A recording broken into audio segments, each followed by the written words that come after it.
Hello there. Today I'm lucky enough to be looking at a wine that's a mature example of a wine from an estate that was one of the exciting Super Tuscan wines that burst onto the wine scene in the 1990s. So this is actually it's their second wine. It's Le Cupole from Tenuta di Trinoro.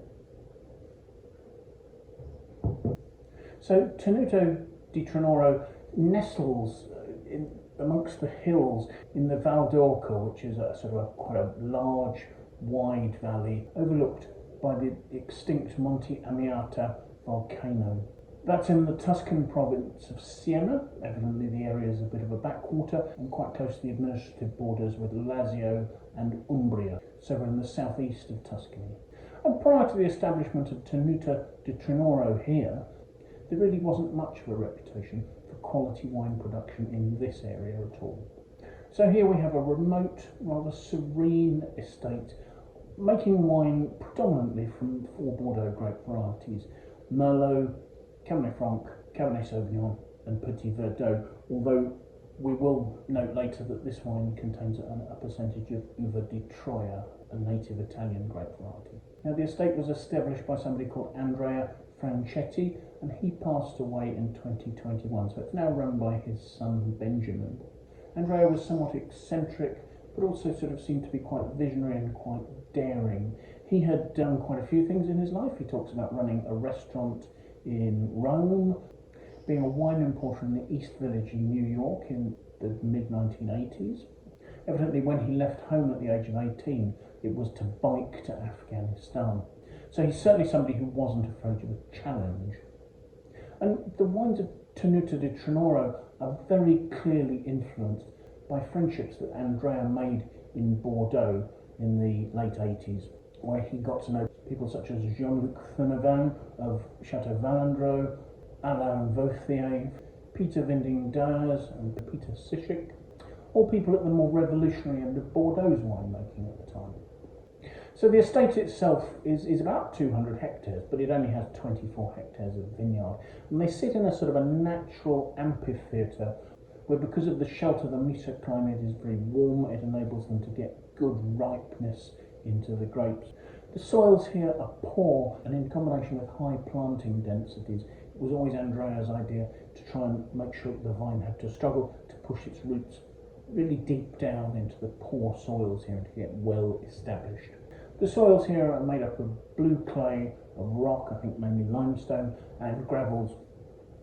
And actually Andrea used to define them much as you can define the soils of Sant'Emilion. So the coats, the hillside sites with clay over limestone, and lower down the hillsides areas of gravel. Both of these soil types being traditionally particularly suited to the growing of Merlot and Cabernet Franc. Also, the vines were planted to take advantage of natural cooling to slow ripening. So the vineyards here are at altitudes between 500 and 700 metres above sea level. And in the vineyard, the estate traditionally works to keep yields low. So having acquired the property in the 1980s, it wasn't until 1991 that Andrea Franchetti started planting vines here. And he did this with cuttings he'd taken from vineyards owned by friends in Bordeaux. For instance, some of the Cabernet Franc vines here are from cuttings from the vineyards of Vieux Chateau Certain owned by the Thiempont family in Pomerol.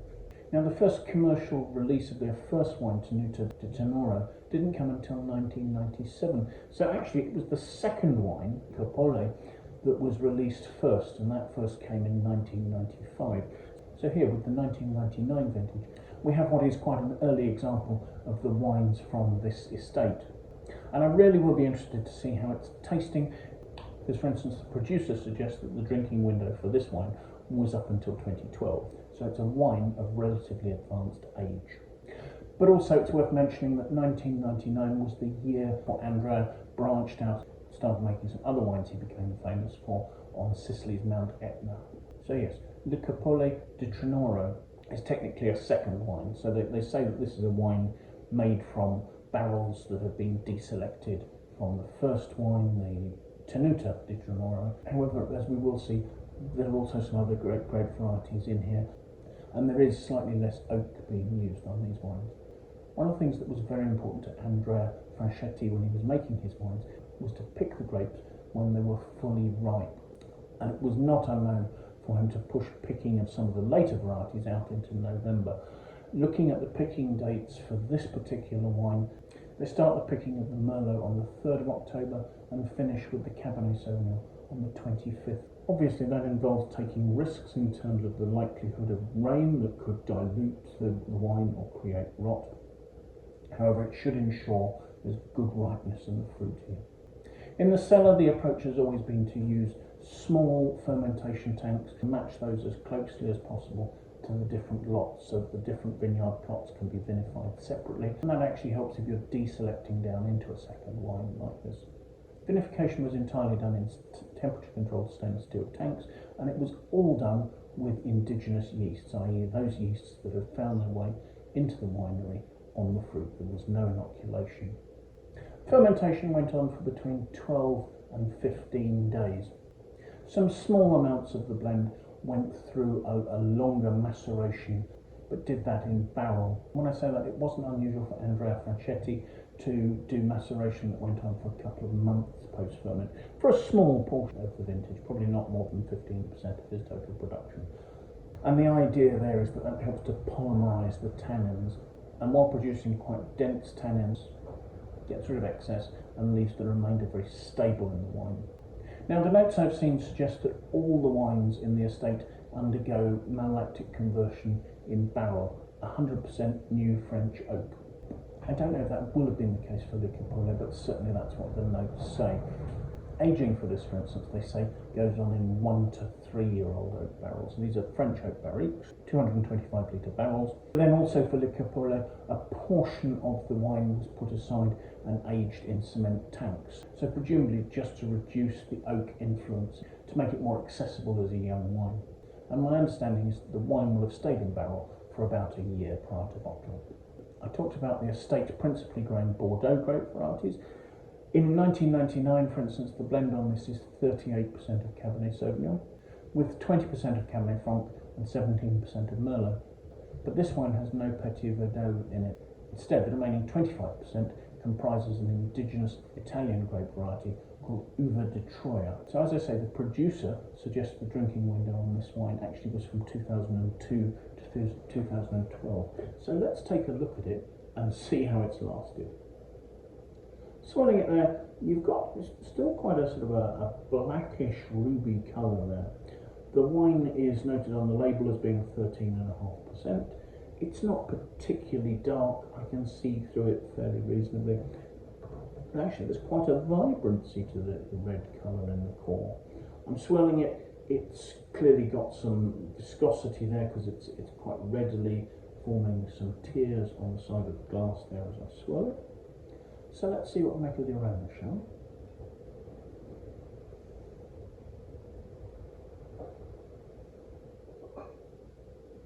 Gosh, there's an awful lot going on in there. There are savoury notes, but actually there are a number of quite lifted notes as well. You've got some raisin richness, you've got some sort of blood orange freshness coming through there. You've got developed notes, there are mushroom notes, earthy notes, truffle notes. Everything's got a medium intensity, and some of the notes alongside what I was describing as blood orange are actually now starting to show more sort of lifted floral, rose petal notes.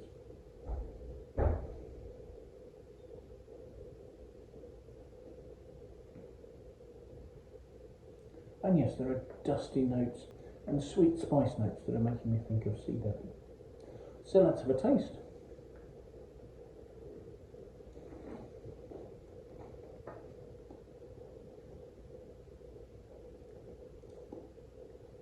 The palate is still lively. It's midweight, medium to full maybe. There's some good freshness there. There's plenty of a sort of a mushroom and soy note. But behind that there's some slightly plummy red fruit, but quite quickly dissolves into a more sort of dusty, rose petal, peony, blood orange hints. All there quite delicately. The combination of this very fine, velvety, tannic structure, absolutely no astringency there whatsoever, and the acidity is giving a lovely mouth-watering nature to the middle of the palate there. What I described as cedary notes on the aromas don't seem to be present in terms of flavours in the glass. However, there is quite a tight firmness at the beginning of the palate, which seems to be some sort of oak contribution closing up the front of the mouth there. I guess there are some slightly bitter coffee notes as well up there, but then the velvety texture is almost sort of starting to give some sort of slightly mocha chocolate notes to the finish. But while those chocolatey notes are trying to come through, actually the freshness of the fruit, those little bits of ripe red plum through to cooked prune, and then blood orange notes are following through to the finish. Now, the alcohol's in balance. The finish has length, but it's not exceptional, it's not powerful, it's quite delicate.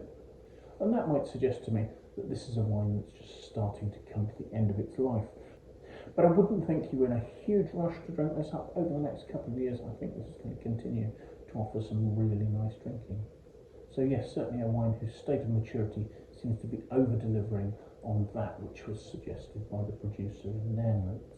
I found this fascinating. I did wonder if, as a late 90s Super Tuscan wine, this might have been over-oaked, too heavy, lacking balance.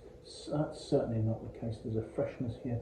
Maybe we've benefited from the fact this is the second wine which would have less oak anyway. And the wine certainly has the balance and the intensity to have seen it through probably 25 years at least in bottle. I find that really interesting and really enjoyable. I hope you found the tasting interesting. If you have, do please press the like button, that would be fantastic. If you'd like to watch more of these videos, it would be great if you'd consider signing up and subscribing to my YouTube channel.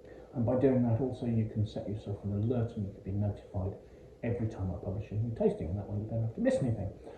If you have any friends you think might like to watch the video, please feel free to pass it on to them. And if you've got any comments you'd like to leave, do please pop them in the comments box below. I'd love to know what you think about the tastings I'm doing, the wines I'm looking at, or anything else that relates to that.